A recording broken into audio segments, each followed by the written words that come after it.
വിരമിച്ച സൈനികരെ വെറും തള്ളുകാരായി ചിത്രീകരിക്കുന്ന കോമഡി ഷോകൾ കാണുമ്പോൾ വിഷമം തോന്നാറുണ്ടെന്ന് ശൗര്യചക്ര പി.വി. മനേഷ്. അതിർത്തി സംഘർഷങ്ങളിൽ മാധ്യമപ്രവർത്തകർ കമന്ററിയാക്കുന്നതും ശരിയല്ലെന്നും അദ്ദേഹം പറഞ്ഞു. വെള്ളച്ചാലിൽ എക്സ് സർവീസ് വെൽഫെയർ അസോസിയേഷൻ യുദ്ധത്തിൽ പരിക്കേറ്റവരെയും വിരമിച്ച സൈനികരെയും ആദരിക്കുന്ന ചടങ്ങിൽ സംസാരിക്കുകയായിരുന്നു മനേഷ്.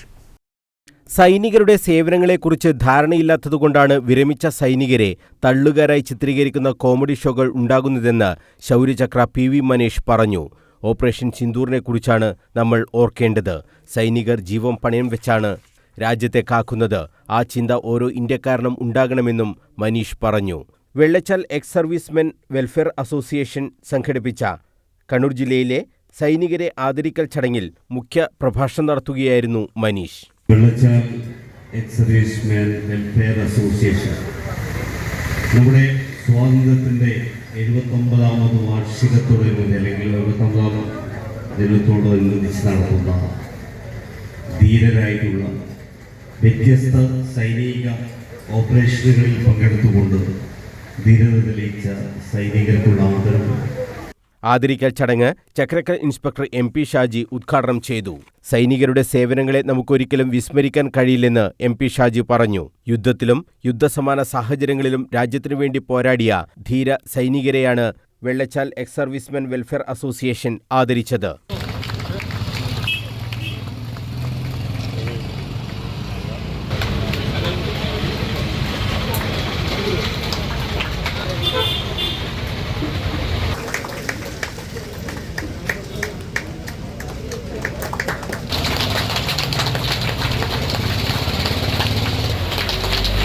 എക്സ് സർവീസ്മെൻ രംഗത്ത് വേറിട്ട പ്രവർത്തനങ്ങളാണ് വെള്ളച്ചാൽ വെൽഫെയർ അസോസിയേഷൻ നടത്തുന്നത്.